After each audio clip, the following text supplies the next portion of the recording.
I should have known that morning would change everything when I woke up to 13 missed calls from my boss.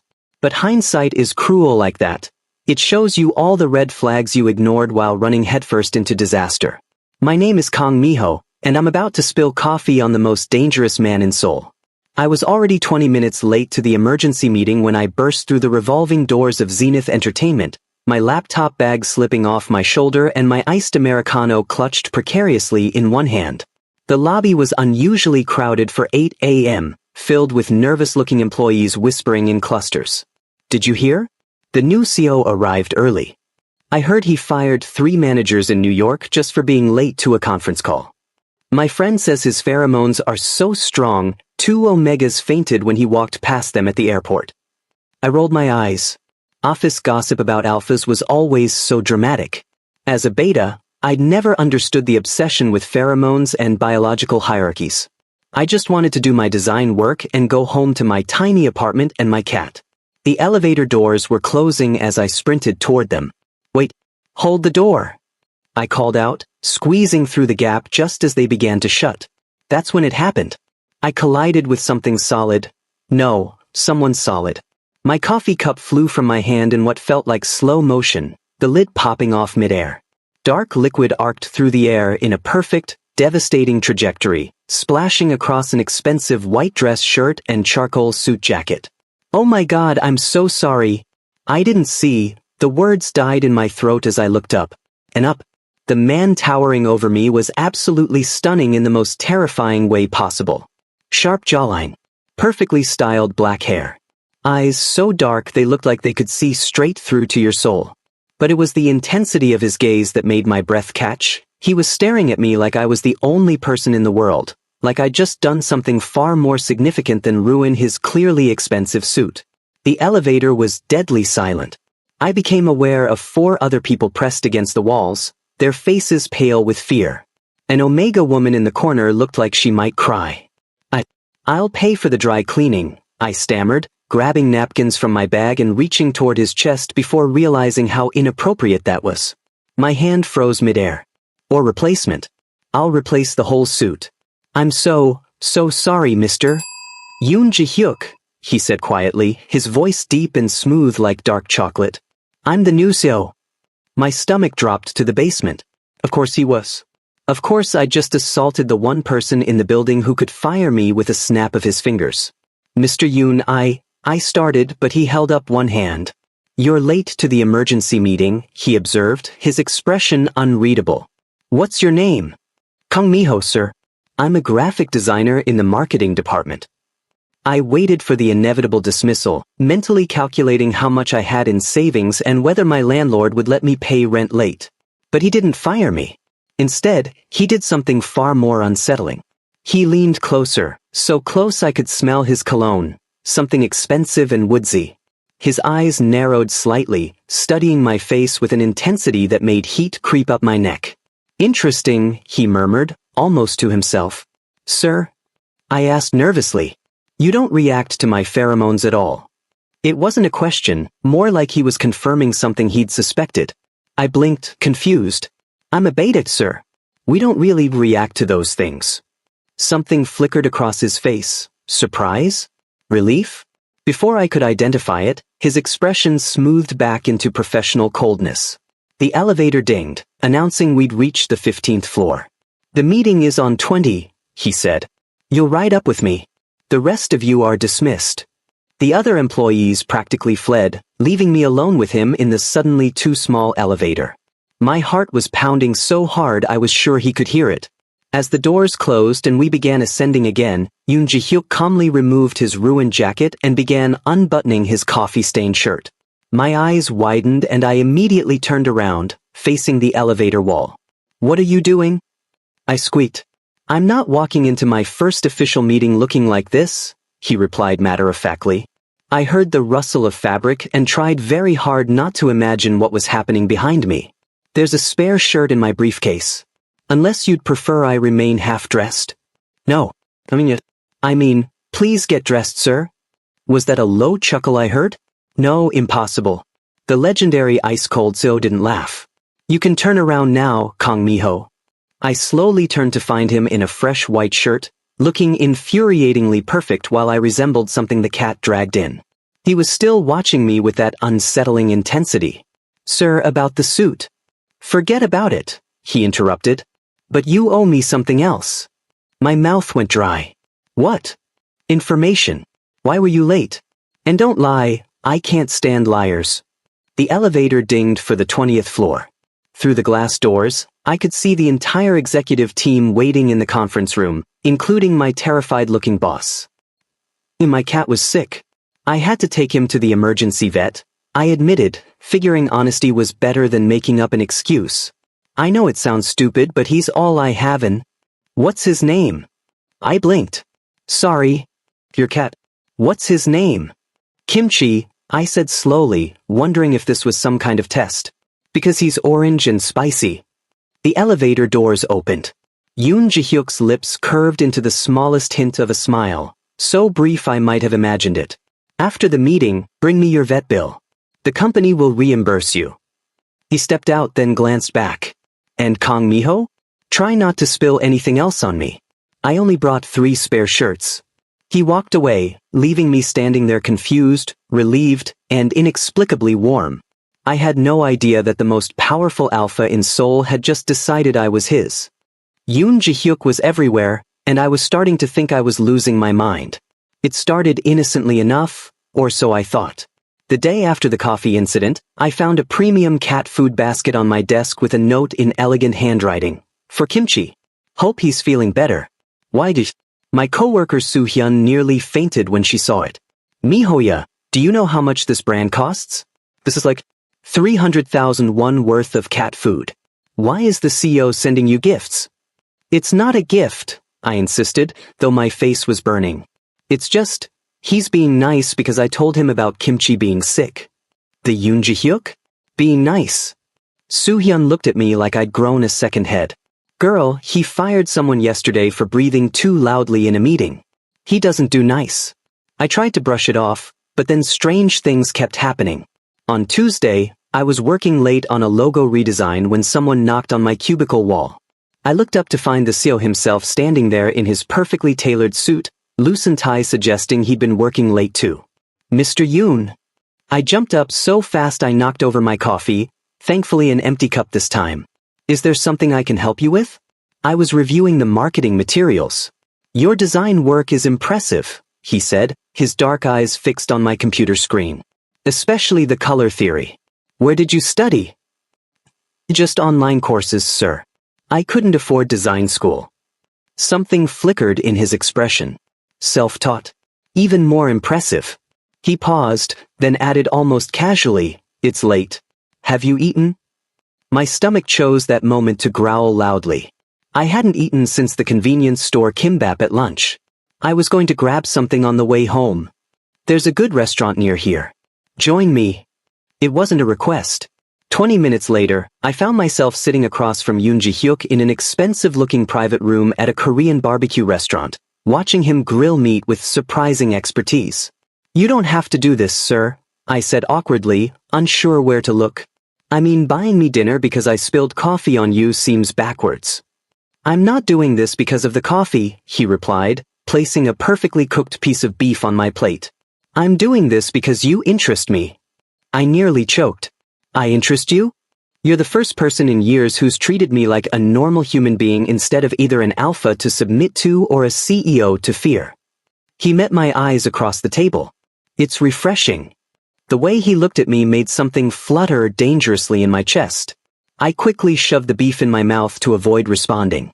But that was just the beginning. On Wednesday, he somehow knew my coffee order and had it delivered to my desk, iced Americano, extra shot, light ice. On Thursday, I found him in the break room at exactly the time I took my afternoon coffee break.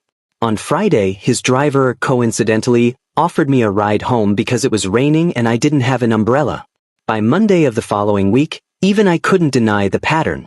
"He's stalking you," Soo-hyun declared during lunch, watching as Yoon Ji-hyuk walked past our table in the cafeteria for the 3rd time. His eyes flickered to me each time. "That's stalking, Miho. Hot, rich, powerful stalking, but still stalking." "Don't be ridiculous," I muttered, though my heart was racing. He's the CEO. He's just being friendly. Friendly? Mihoya, he transferred 2 people out of your department last week just so your desk would have a better view. The window seat you're in now? Someone else had that for 5 years. I thought about the mysterious transfers, about how my workload had somehow become lighter, about how I kept finding my favorite snacks appearing in the break room. That's just coincidence. And I suppose it's also coincidence that he personally approved your raise? A 30% raise, Miho. For a junior designer. When there's a company-wide hiring freeze. My chopsticks clattered to the table. What? Soo-hyun showed me her phone, an internal memo about my salary adjustment, signed by Yoon Ji-hyuk himself with a note. Exceptional talent should be compensated accordingly. I stood up abruptly. I need to talk to him. I marched straight to the executive floor, past his shocked secretary, and knocked firmly on his office door. Come in, his deep voice called. I entered to find him behind a massive desk, reviewing documents. He looked up, and his expression shifted from surprise to something warmer. Miho, what a pleasant surprise. Why are you doing this? I demanded, closing the door behind me. The gifts, the raise, the everything. Why are you following me around? Why are you always wherever I am? He stood slowly, walking around his desk with predatory grace. You want honesty? Yes. Because I can't stop thinking about you. He stopped a few feet away, close enough that I could smell his cologne. Because for the first time in my life, I'm around someone whose presence doesn't suffocate me. Because when I'm near you, I can finally breathe. My heart was pounding so hard I could barely think. Mr. Yoon. Ji-hyuk, he corrected softly. When we're alone, call me Ji-hyuk. This is inappropriate, I whispered, even as my body betrayed me by staying rooted to the spot. You're my boss. You're an alpha. You're engaged. That engagement is a business arrangement I never agreed to, he cut in, his voice hardening at the mention of it. My father made that deal without my consent. But still, tell me you don't feel this too. He took another step closer. Tell me your heart doesn't race when I'm near. Tell me you haven't noticed how I can't seem to stay away from you. Tell me and I'll stop. I'll transfer you to another department if that's what you want. Just tell me honestly. I opened my mouth to lie, to do the sensible thing and shut this down before it destroyed both our lives. But looking into those intense dark eyes, feeling the warmth radiating from his body, remembering every small kindness and heated glance over the past 2 weeks, I couldn't. I can't tell you that, I admitted in a whisper. His eyes blazed with something fierce and possessive. Then let me court you properly. Let me show you that what I feel isn't just alpha attraction or boss favoritism. Let me prove that you're special, Kang Miho. Before I could respond, his phone buzzed. He glanced at it and his expression darkened immediately. She's here, he muttered. Who? The office door burst open without warning. A beautiful woman in a designer dress stood there, her omega pheromones so strong even I could sense them. Her eyes were fixed on Ji-hyuk with obsessive intensity before sliding to me with pure venom. Ji-hyuk Kappa, she purred. Who is this? Yoon Ji-hyuk's hand found mine, his fingers interlacing with my own in a clear statement. Seo Yuna, he said coldly. Meet Kang Miho, the person I've been telling my father about. Her perfect face twisted with rage, and I realized with sinking dread that my quiet life was officially over. The smell of expensive perfume mixed with omega pheromones was suffocating, and I was pretty sure Seo Yuna was about to murder me with her Hermes handbag. This is the beta? Her voice dripped with disdain as she looked me up and down like I was something unpleasant she'd stepped in. Ji-hyuk Kappa, this is what you've been wasting your time on? Ji-hyuk's hand tightened around mine, his thumb brushing reassuringly across my knuckles. Yuna, you have no right to barge into my office unannounced. We've discussed this. No right. She laughed, the sound sharp and brittle. I'm your fiancé. I have every right to know who this nobody is and why you're holding his hand like some lovesick teenager. I tried to pull my hand away, but Ji-hyuk held firm. My face was burning with embarrassment and fear. This was Seo Yuna, daughter of one of Korea's most powerful Omega families, heiress to a pharmaceutical empire, and according to office gossip, completely obsessed with the man currently standing beside me. You're my father's choice, not mine, Ji-hyuk said coldly. I've made my position clear. The engagement contract can be dissolved. Dissolved? Yuna's eyes flashed dangerously. She took a step toward us, and I instinctively moved back. Do you have any idea what you're saying? Our families have been planning this alliance for 3 years. My father has already invested millions in the merger. You can't just throw that away for him.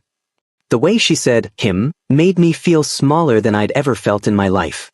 I can and I will, Ji-hyuk replied, his voice like steel. Now leave my office before I have security escort you out. Yuna's expression shifted from rage to something calculating and cruel. She looked directly at me, her lips curving into a smile that didn't reach her eyes. Of course, Appa. I'll leave. She adjusted her handbag delicately. But Miho SSI, perhaps we could have coffee sometime? Just us. I'd love to get to know the person who's caught my fiancé's attention. Every instinct screamed that this was a trap, but before I could respond, Ji-hyuk answered for me. No. Stay away from him, Yuna. I'm warning you. Warning me. She laughed again, that brittle, dangerous sound. How romantic. You've never been this protective of anyone before. Her eyes locked onto mine, and I saw the promise of violence there. I'll see you around, Miho SSI. Seoul is such a small city after all. She left in a cloud of expensive perfume and barely contained fury, slamming the door hard enough to rattle the paintings on the walls. I finally pulled my hand free from Ji-hyuk's grasp, my whole body trembling. What did you just do? Do you have any idea how powerful her family is? She could destroy my career, my life. She won't touch you, Ji-hyuk said firmly, but I saw worry flicker across his face. I'll make sure of it. You can't protect me from everything. I was practically yelling now, all the stress of the past weeks exploding out of me. I'm nobody, Ji-hyuk. Just a beta designer who can barely afford his rent. She's Seo Yuna. She could snap her fingers and I'd disappear. Then I'll make you somebody, he said quietly, stepping closer. I'll give you everything. I don't want your money or your protection. Tears were burning in my eyes now. I just wanted to do my job and live my life. But you've made that impossible now. I ran from his office, ignoring him calling my name. I couldn't breathe. The walls were closing in. I took the stairs instead of the elevator, bursting out into the underground parking garage. That's where she was waiting. Seo Yuna leaned against a black Mercedes, examining her perfectly manicured nails. When she saw me, that cold smile returned. Running away already? How predictable. I should have turned around and gone back inside. Instead, pride made me walk forward. What do you want? To give you some friendly advice, beta to beta. Oh wait, I'm not a beta, am I? She pushed off from the car, circling me like a predator. Let me tell you something about alpha-omega bonds. They're written in our biology, in our very DNA. Ji-hyuk thinks he wants you now because you're novel, different. But eventually, his alpha instincts will demand an omega. Someone who can satisfy him completely, give him strong alpha children, match his social standing. I never asked for any of this. But you didn't say no, did you? She stopped directly in front of me, so close I could see the cold calculation in her eyes. You let him hold your hand. You let him court you knowing he was engaged. What does that make you, Kang Miho? The words hit like physical blows because part of me wondered if she was right. Stay away from him, Yuna continued, her voice dropping to something almost gentle, which was somehow more terrifying. Walk away now while you still can. Because if you don't... She pulled out her phone and showed me a photo. My stomach dropped. It was a picture of my apartment building, my address clearly visible. Another swipe, a photo of kimchi through my window. That's a lovely cat you have, she said softly. Orange tabbies are so fragile, aren't they? It would be such a tragedy if something happened to him. Rage surged through me, overwhelming the fear. You're threatening my cat? I'm protecting what's mine. Her mask finally dropped, showing raw desperation underneath the polished exterior. I've loved Ji-hyuk since we were teenagers. I've waited years for him to come back from America. I've perfected myself, made myself worthy of him. I will not lose him to some ordinary beta who happened to spill coffee at the right moment.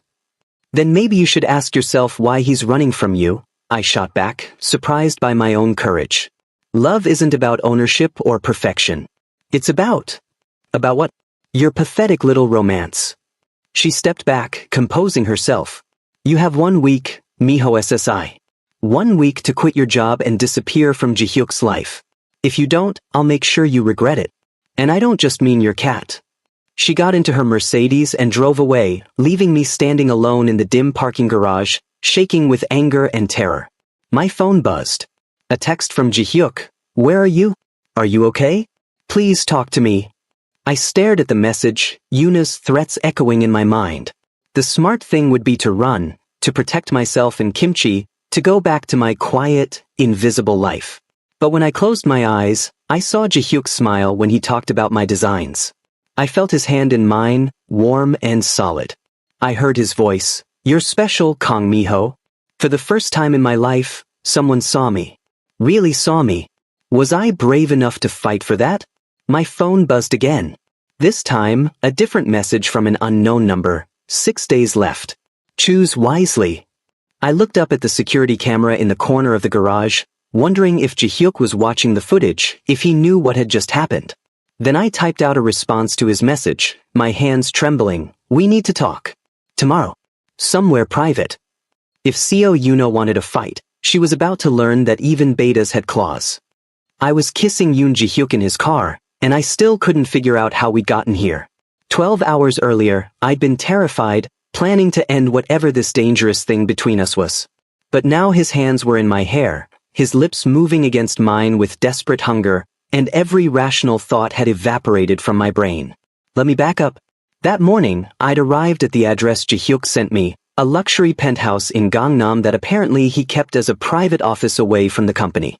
My hands were sweating as I rode the elevator up, rehearsing the speech I'd prepared. This can't continue. Yuna threatened me. It's too dangerous. We should stop before someone gets hurt. Simple. Final. Ji-hyuk opened the door before I could knock, like he'd been waiting right there. He looked different. No suit jacket, white shirt rolled up to his elbows, hair slightly messy like he'd been running his hands through it. More human. More devastating. Thank you for coming, he said quietly, stepping aside to let me in. The penthouse was stunning. Floor-to-ceiling windows overlooking Seoul, minimalist furniture, shelves lined with books. But I barely noticed the decor because Ji-hyuk was looking at me like I was the only thing in the room that mattered. Yuna threatened you yesterday, he said immediately. It wasn't a question. I saw the parking garage footage. I saw everything. My chest tightened. Then you know why I can't. I fired her family's liaison this morning, he interrupted, moving closer. I've instructed legal to begin dissolving the engagement contract. I've also assigned a security detail to watch your apartment and placed Yuna under surveillance for the threat against Kimchi. I stared at him, shocked. You did what? I'm not letting her hurt you, Miho. I told you, I protect what's mine. I'm not yours, I said weakly, but we both heard the lie in my voice. Aren't you? He closed the distance between us, stopping just inches away. Close enough that I could feel the heat radiating from his body. Look me in the eyes and tell me you don't feel this connection. Tell me you don't think about me every moment we're apart. Tell me your heart isn't racing right now. Damn him for being right. Damn my heart for betraying me. It doesn't matter what I feel, I said, forcing myself to maintain eye contact. Your father will never accept me. Yuna's family will retaliate. The company's shareholders will. Let me worry about all of that. His hand came up slowly, giving me time to pull away, before gently cupping my cheek. You just have to answer one question. Do you want this? Do you want me? His thumb brushed across my cheekbone, and I felt my resolve crumbling like sand. I'm scared, I admitted in a whisper.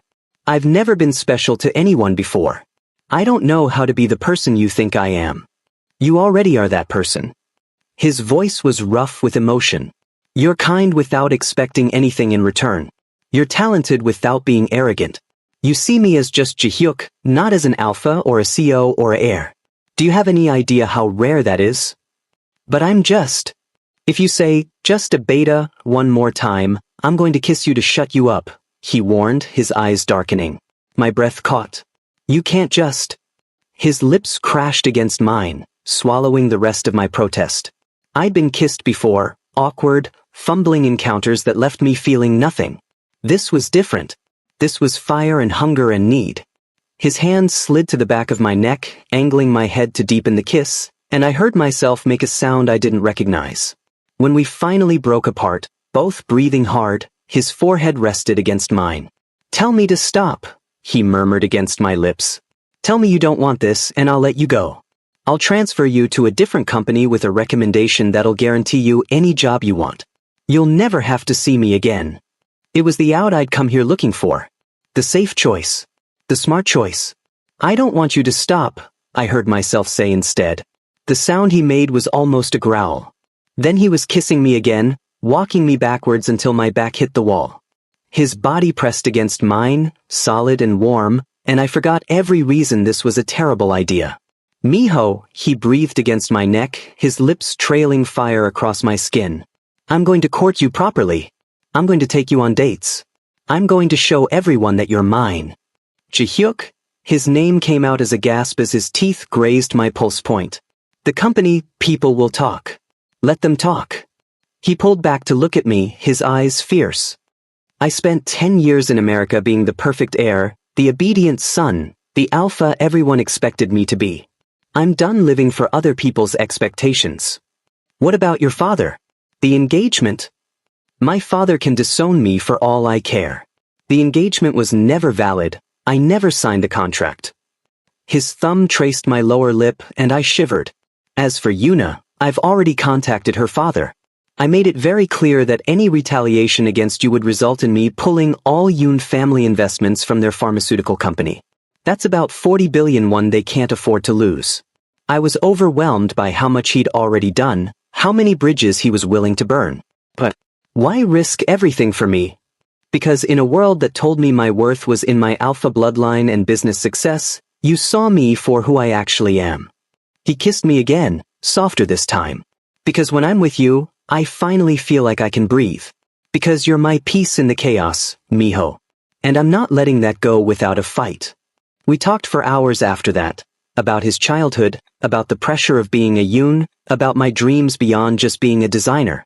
He made us lunch, and I discovered the powerful Seo couldn't cook to save his life, burning the ramen until I took over with a laugh. "I'm pathetic," he'd groaned, watching me salvage our meal. "You're human," I'd corrected, and the way he looked at me then made my heart skip. Now it was evening, and he was driving me home, my hand in his across the console. We'd stopped at a red light when he pulled me into that kiss, unable to wait another moment. When we finally broke apart, both flushed and breathless, I saw movement in my peripheral vision. A black Mercedes was parked across the street. Through the tinted window, I could just make out a familiar silhouette. Yuna was watching us. And she was smiling.